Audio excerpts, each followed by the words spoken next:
He arrives like any assessor in the late 1970s Midwest, clipboard under his arm, boots crunching brown leaves on a quiet American street, porch light flickering, the kind that hums like a trapped bee. The house smells of mothballs, lemon cleaner, a shadow of rain. Ordinary, safe until he writes his first line in the field journal. Parlor contains a mannequin, and the word mannequin looks wrong even to him. It stands by the bay window in a wedding dress gone the color of old paper, veil creased, lace stiff, a cheap department store smile painted on. Except there is no face, only a blank sheen that seems to tilt when he moves. He notes details cautious the way anyone would. A ring on its finger, gold dented. A ribbon stitched too tight at the neck. A faint tick-tick-tick inside the torso, as if a pocket watch were beating under fabric. He photographs it with a Polaroid, waits for the fog to clear, shakes the frame, and frowns, because the photo shows pores where the plastic should be smooth. Tiny hair at the nape, a bruise yellow tint along the jaw. He writes odd, just that, then listens. The refrigerator hum stops, the house inhales, from the attic comes the slow drag of something heavy. He checks the time, 8:17 p.m. Rain starts, the kind that finds the gaps. He circles the mannequin once, sees dust scuffed in a halo around its stand, as if it were set down while still moving.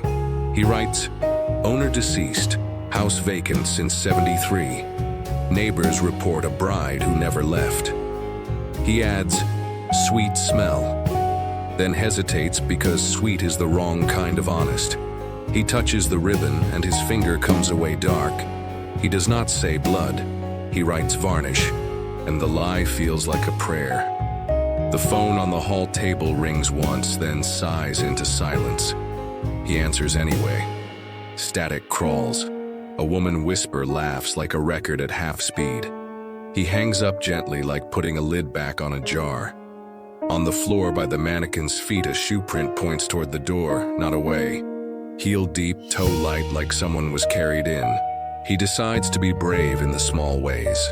He opens the closet behind the parlor, notebook between his teeth, pulls a chain, bare bulb, moths orbiting like slow stars, and finds twine, wire, a box of sewing needles black with age, and a tin that rattles with teeth.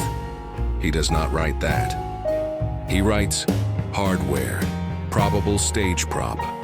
The tick inside the mannequin grows louder, not clock loud, pulse loud. He lays his ear to the dress and smells lilies turned sweet rot. He slices the seam at the side with a utility knife he says is for paint. The fabric parts with a sigh. Something inside shifts like wet rope. He looks and sees gray flesh laced to the armature with wire, wrists threaded, a throat bound under the ribbon, a face packed with cotton where eyes should be, cotton wet and sinking. He recognizes the ring from the missing persons flyer stapled to a telephone pole 2 streets over, the bride with the soft grin, the date circled twice. He steps back, knocks his own camera to the floor, and the Polaroid spits out another image even though he didn't press the button. He picks it up, and in this second photo, the dress is empty. The stand bare, the bay window shows his own back, and a figure behind him that has his posture but not his head. He writes nothing. His hand writes for him, letters narrow and neat. Don't turn around. In a script he has never had. He does as told because fear is a leash. The phone rings again, and this time he hears the wet cotton breathing. He runs, boots slamming hall to porch to street, rain like nails, breath like coins in his mouth. Weeks later, in his apartment far from that house, he finds the dress folded on his chair, damp with that wrong sweetness, ring placed atop a stack of photos, and a new mannequin waiting by his window wearing his coat, his watch, his stance. Inside the pocket, the field journal writes one last line in that same narrow hand. If you are hearing this, the body still needs a shell, and the ticking, now, comes from his own chest. The legend says the house was torn down, but the bay window keeps turning up.